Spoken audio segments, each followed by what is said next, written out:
మీ personal interviews మరియు వ్యాపార ప్రకటనల కొరకు ఈ నెంబర్ని సంప్రదించండి. హాయ్ హలో నమస్తే, నేను మీ కట్ట కార్తీక్. గిచ్చే గిచ్చించుకోవాలి, ఇదో సినిమా డైలాగ్.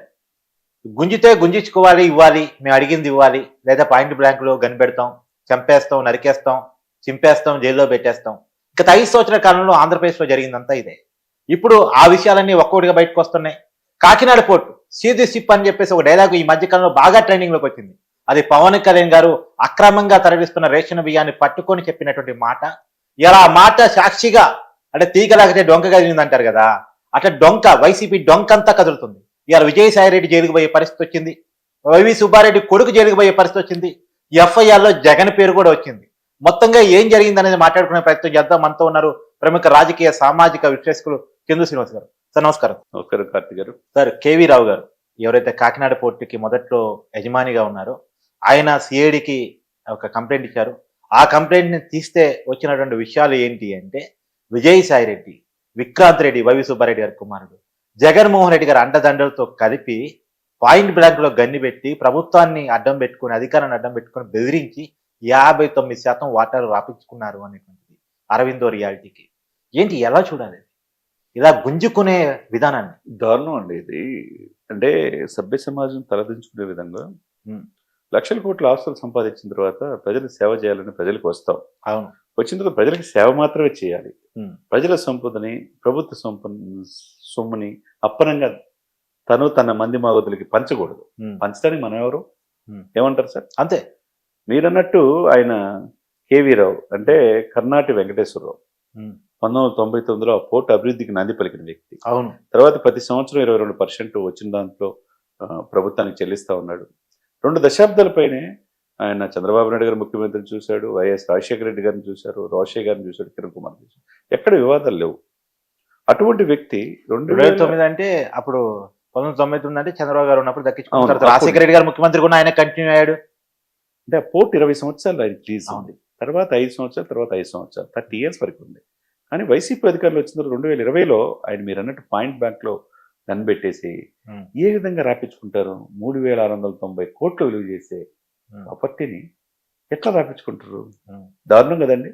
అవును. ఇక ఆయన అయితే జిఎంఆర్ అయితే 55% అతుందని అతను సెజ్ వదిలేసుకుని వెళ్ళిపోయాడు. అంటే ఇంత అంటే అధికారం ఉంది కదని చెప్పి మీరు అన్నట్టు నిన్నటిదాకా సజ్జల భార్గవ్, సజ్జల రామకృష్ణారెడ్డి కొడుకు సోషల్ మీడియా అని చెప్పి 11 కేసులు ఉండి దేశం దాటిపోయి లుకౌట్ నోటీసులు జారీ చేసిన ఆ వ్యక్తి చూసాం. కానీ ఊహించిన విధంగా విక్రాంత్ రెడ్డి వచ్చాడు. ఫస్ట్ టైం ఈ పేరు వినపడతాం. అవును, విక్రాంత్ రెడ్డి ఫస్ట్ టైం. అంటే వైవి సుబ్బారెడ్డి అంటే జగన్మోహన్ రెడ్డి గారి బాబాయ్. అవును.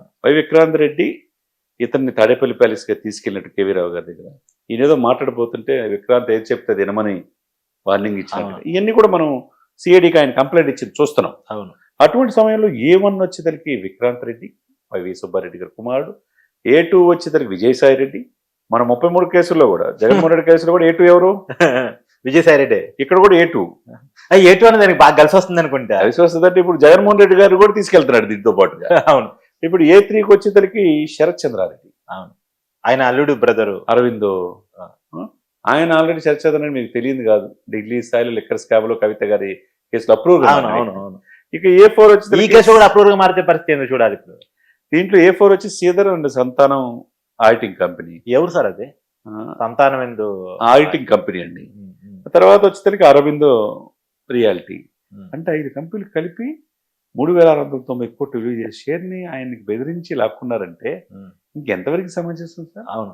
అసలు ఏం మిగులుస్తారు సార్? పోర్టులు పోయా, ఇసుక మాఫియా, ల్యాండ్ మాఫియా, తర్వాత మైనింగ్, ఇన్ని రకాల ఇది మధ్య ఆంధ్రప్రదేశ్లో సంపదని ఎవరు కూడగొట్టారు సార్? దారుణం కదా. ల్యాండ్, శాండ్ మాఫియా వాళ్ళ బ్రాండ్ సార్ అది. అదే ఇప్పుడు అన్ని కూడా చూస్తూ ఉంటే బాధేస్తుంది సార్. ఇటువంటి 150 సీట్లు ఇచ్చినప్పుడు ఈ విధంగా పరిపాలించవచ్చా? బెదిరించి అప్పరంగా ఆస్తులు తీసుకోవచ్చా? చెప్పండి సార్ మీరు. వైజాగ్ లో కూడా చాలా స్టార్ వాటర్స్ రాపించుకున్నారు. వైజాగ్ లో అసలు అల్టిమేట్ అసలు నెక్స్ట్ లెవెల్. వైజాగ్ లో బెదిరించి రాపించుకోవటం కావచ్చు, కొండలు కావచ్చు, చివరికి మీకు తెలుసు కదా ఋషికొండలు కూడా కరిగించి సుందరమైన 500 కోట్ల భవనాన్ని కట్టింది తెలుసు కదా. చివరికి circuit office, city commissioner office కూడా తనఖా పెట్టారు సార్ విశాఖపట్నంలో. ఏది వదిలిపెట్టల. చివరికి విజయసాయి రెడ్డి గారు అయితే వాళ్ళ కూతురు పేరు మీద 5 స్టార్ హోటల్ కట్టాలనుకుంది. ఇవన్నీ కూడా చూసుకుంటే సార్ ఇంకొకటి ఇవన్నీ ఒక ఎత్తు అయితే సార్, నేను చాలా ఉన్నాయని చెప్పేసి కొన్ని రాసుకుంటే మరి దారుణమైన విశాఖపట్నంలో మిగతా అన్ని కూడా చాలా కీలకమైన చూసుకుంటే అండి, ఇవన్నీ కూడా ఇవన్నీ ఎప్పుడు చేశారా బాబు వీళ్ళు అన్నట్టు. విశాఖ బే పార్క్ అంట. బే పార్క్ అంటే 28 ఎకరాలది, 100 కోట్లతో విస్తరించి ప్రకృతి వైద్యశాలగా పెట్టారు అక్కడ. ఇండో అమెరికన్ ఇదైన ఉద్దేశంతో పెడితే అది కూడా బెదిరించి తీసేసుకున్నారు పూర్తిగా. కొండ మీద ఉన్నది, రామానాయుడు స్టూడియోని బెదిరించారు. ఇంక ఎవరిని బెదిరించలేదు, ఎవరిని ఇది చేయలేదు. ఎవరు ఈ విక్రాంత్ రెడ్డిలు, ఎవరు ఈ శరత్ చంద్రారెడ్డి, ఎవరు విజయసాయి రెడ్డి, అసలు ఏంటి వీళ్ళకి సంపాదన? ఇంకేం కావాలి సార్? మనిషి జీవితంలో సంపాదన అంటే ఒక 100 రూపాయలంటే మంచి భోజనం చేయొచ్చు, అవును. 1000 రూపాయలంటే ఇంకా మంచి హోటల్కి వెళ్ళొచ్చు. ఇంకా నువ్వు 10,000 రూపాయలు ఉన్నా నీకు అంతకంటే బాగుందంటే నీకు ఇక బంగారమో లేకపోతే వెండో కరిగించుకొని తినాలా? అరిగిద్దా సార్? ఎంత ఇన్ని కోటి సంపాదించుకొని తినాల్సింది అన్నమే సార్. ప్రశాంత్ లేదా చపాతి రోటీ తింటే కంటి నిండా నిద్రపోవాలా? అవును. ఇవన్నీ చూస్తుంటే సార్, ఇవన్నిటి కారణం ఏంటంటే దశాబ్దాల తరబడి పెరుగుపోయిన ఈ యొక్క ఇదిని మొత్తం ఈ కుళ్ళుని బయటికి తీసుకొచ్చింది ఎవరంటారు? పవన్ కళ్యాణ్. అవును.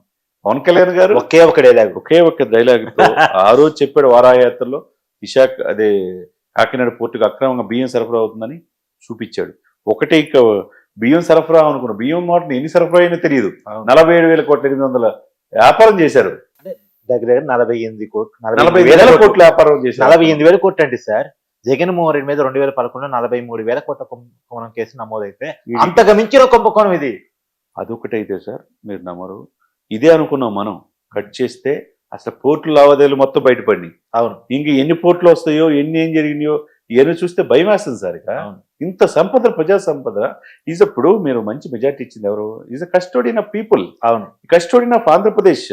అంతేగాని ఇప్పుడు ఇక్కడ చూడ రేవంత్ రెడ్డి గారు నేను గుంపు మేస్తుంది, ముఠా మేస్తుంది అంటాడు. ఇప్పుడు అక్కడ ఎవరైనా అంతే, ప్రభుత్వ ఆస్తులు సంరక్షించాల్సిన బాధ్యత ఇది. కానీ ప్రభుత్వ ఆస్తులనే మీరు అప్పనంగా, ఇప్పుడు చంద్రబాబు నాయుడు గారు, పవన్ కళ్యాణ్ గారు కూడా అంతే నిలబడ్డారు కదా. నిలబడ్డారు కదండి. రాష్ట్రానికి గేట్ వాచ్మెన్ లెక్క నిలబడ్డారు సార్. నేను నిజంగా చెప్తున్నాను సార్, నిన్న మొన్న ఢిల్లీలో ఉన్నప్పుడు నార్త్ బ్లాక్ లో చూస్తే నార్త్ ఇండియన్స్ హిందీ వాళ్ళు పవన్ కళ్యాణ్ పట్ల, పవన్ కళ్యాణ్ ఇతర హిందూ సనాతన సంప్రదాయం పట్ల మన తెలుగు రాష్ట్రాల్లో ఎంతో మనం చూసాం, అంతగా మించి అభిమానం సంపాదించుకున్నాడు సార్ ఆయన. ఆ వ్యక్తి దేశవ్యాప్తంగా ఫిగర్ అయిపోయాడు. ఆయనకేం స్వార్థం లేదు, రూపాయి సొమ్ము సంపాదించాలి ఆశ లేదు. ప్రభుత్వ ఆస్తులు మాత్రం అప్పనంగా తీసుకెళ్తే మాత్రం చూస్తా ఊరుకోవడానికి అతను పవన్ కళ్యాణ్ కదండి. కాబట్టి ఇప్పుడు మొత్తం కూడా ఆ కక్కిచ్చే పనిలో ఉన్నారు ఈ కూటమి. ఆ విధంగా దీంట్లో ఇప్పుడు ఏసీబీ ఎంక్వైరీ జరుగుతుంది. రవిశంకర్ అయ్యన్నారు సమర్థవంతమైన ఆఫీసరు. నెక్స్ట్ సిబిఐకి వెళ్ళిద్దా, దీన్ని ఎవరున్నారు దీని వెనక, అది మొత్తం సిబిఐ అనొద్దులేండి. నేను సిబిఐ అంటే ఒప్పుకోను. ఎందుకంటే సిబిఐ చాలా కేసులు నేను అరచలేకపోయింది. ఏదైనా కానీ వీళ్ళ పరిధిలో ఉంటుంది కాబట్టి న్యాయాలు నిర్ణయించి ఎవరు దోషులున్నా దీంట్లో శిక్షించాల్సిందే. థ్యాంక్స్.